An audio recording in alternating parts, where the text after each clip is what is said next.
Hello students, hope you are doing well. Today we are going to discuss about epimers as well as anomers. An epimer is a pair of diastereomers. That means they are not mirror images. What are diastereomers? Diastereomers are not mirror images, whereas enantiomers are mirror images. This you have to remember. So an epimer is a pair of diastereomers. That means they are not mirror images. The two epimers have opposite configuration at only one stereogenic center. Stereogenic center means chiral carbon. So many chiral carbons will be there. So out of many chiral carbon, one chiral carbon will have a different configuration. And the other stereogenic centers in the molecules are same in each case.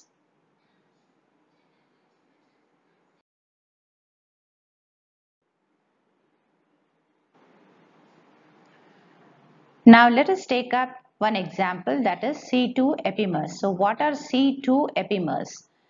D-glucose and D-mannose are C2 epimers because they differ in the stereochemistry at the C2 position. What do we mean by this? So stereochemistry is different, that is the arrangement of the atoms or groups at second carbon atom only differs. Suppose if we take this example is of glucose. The first example is not a stereogenic center, aldehyde functional group is present. So first carbon, second, third, fourth, fifth, and this is the sixth. So the first carbon and the sixth carbon are non-chiral. The rest from second onwards, third, fourth and fifth. These four are chiral centers. We have to remember the structure of glucose, then the other structure will become very easy. In the case of glucose, as we are saying, it is C2 epimers. When we compare the second carbon atom configuration in these two cases, one is D-glucose and the other is D-mannose. Capital D, this is a relative configuration series. In the case of glucose, at second carbon atom, the OH is on the right side. And in case of mannose, the second carbon atom, OH is on the left side. Then third carbon atom, exactly same. Fourth carbon atom, exactly same. Fifth, exactly same. D-glucose and D-mannose are said to be C2 epimers because they differ in the arrangement of atoms or group only at the second carbon atom.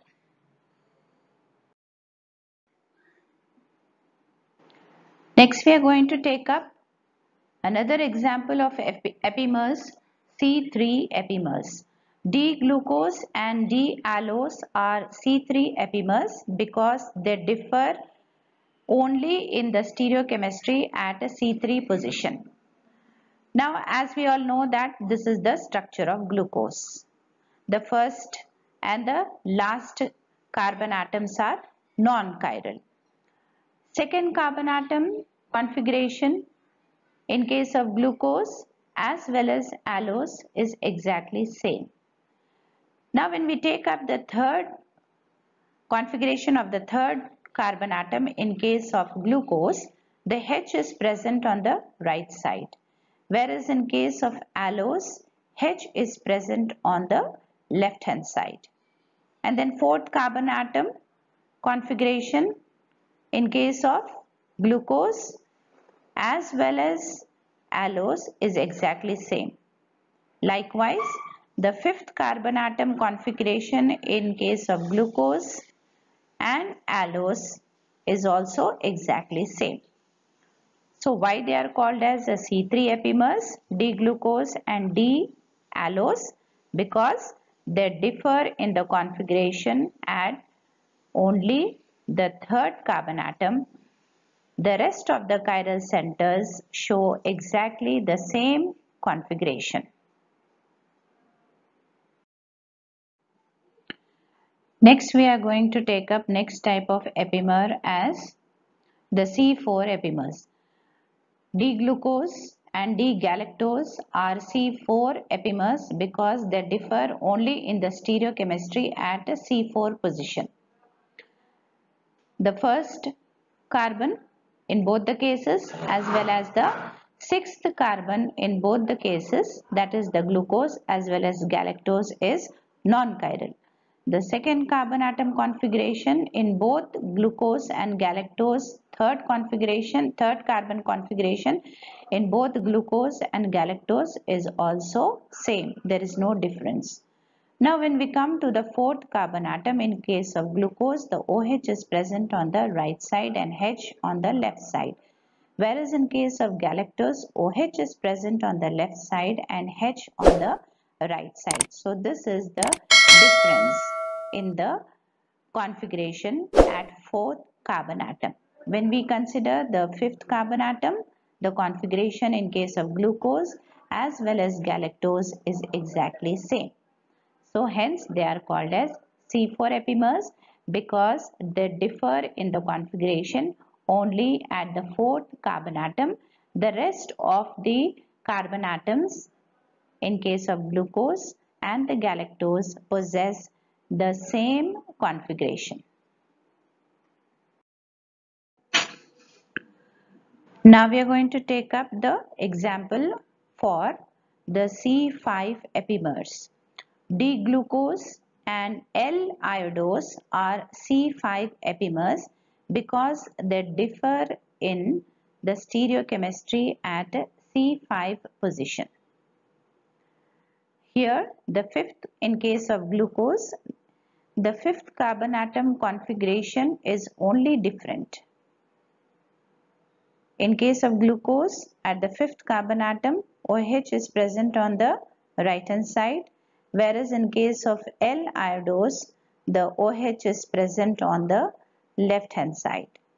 Except this, the remaining, when we start from the second carbon atom in the case of glucose as well as L-iodose, when we compare the configuration, exactly same configuration at second carbon as well as exactly same configuration at third carbon in both the cases, exactly same configuration at fourth carbon in both the cases, that is D-glucose and this is L-iodose.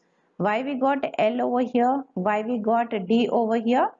This you can go back to my previous videos which I have uploaded when I was explaining about the capital D and capital N configuration, that is the relative configuration.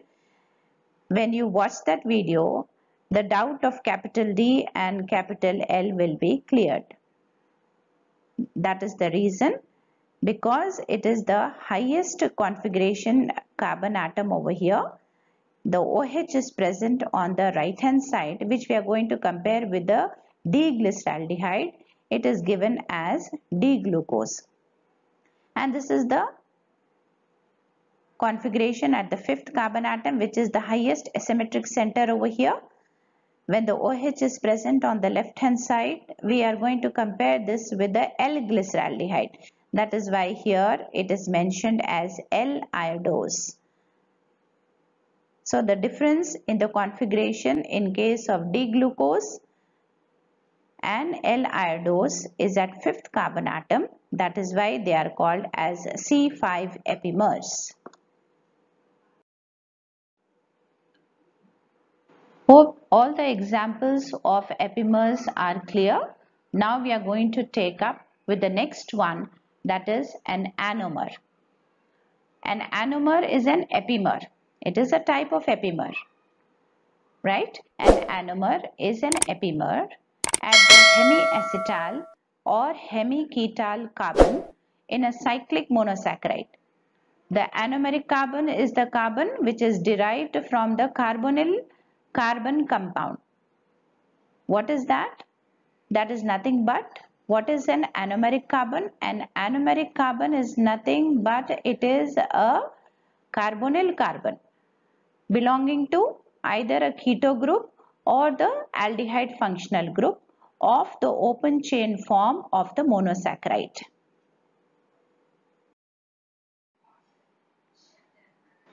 Now we are going to take up anomers of glucose. There are two anomers of glucose. One is called as alpha and the other is denoted by beta. What is an anomeric carbon? An anomeric carbon is a carbonyl carbon in the open chain structure. So in case of the open chain structure of glucose, the carbonyl functional group is in the form of an aldehyde group, that is CHO, which is present at the first carbon atom. But after the formation of the ring, we don't find any free aldehyde group, that is CHO we don't find because of the formation of the ring. So the ring starts from the anomeric carbon. So this carbon is called as the anomeric carbon. In case of glucose, the first carbon atom is called as the anomeric carbon because the aldehyde functional group is present at the first position. So the ring is starting from the first carbon atom, including the oxygen, and ending up at the fifth carbon atom. So this ring is a six-membered ring. Now if we count from here, the main skeletal, we are not going to consider about the hydrogens and the hydroxyl groups which are attached to this chain of the carbon atoms. So what are the members of the ring? That means how many atoms are present in the ring? Let us count. First carbon, second, then third, fourth, fifth. So there are 5 carbon atoms, as well as this oxygen is also a part of ring. So this becomes a six-membered ring. Now what is the difference between these two structures? Only at the first carbon atom there is a difference. That is why they are called as anomers. So we can say that in case of the alpha D glucose, at the anomeric carbon, OH is present on the right side. Beta D glucose, at the anomeric carbon, the OH is present on the left side. Hence they are called as anomers.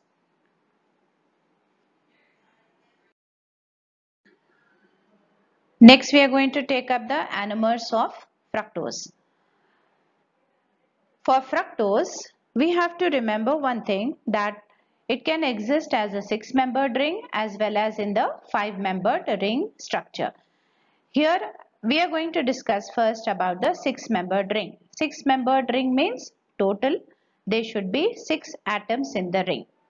Now let us see which is the anomeric carbon in case of fructose. Second carbon will be the anomeric carbon in case of fructose because in the open chain structure of fructose, the carbonyl functional group is the keto group which is present at the second carbon atom. So that will become a anomeric carbon when a ring is formed. Second carbon atom will be called as the anomeric carbon in case of fructose. So when we start from here, the ring formation also starts from the second carbon atom only. So this is the difference between the starting of the ring in fructose and glucose. In case of glucose, the ring is starting from the first carbon atom because first carbon atom is the anomeric carbon. In case of fructose, the ring is starting from the second carbon atom because the second carbon atom is the anomeric carbon in case of fructose.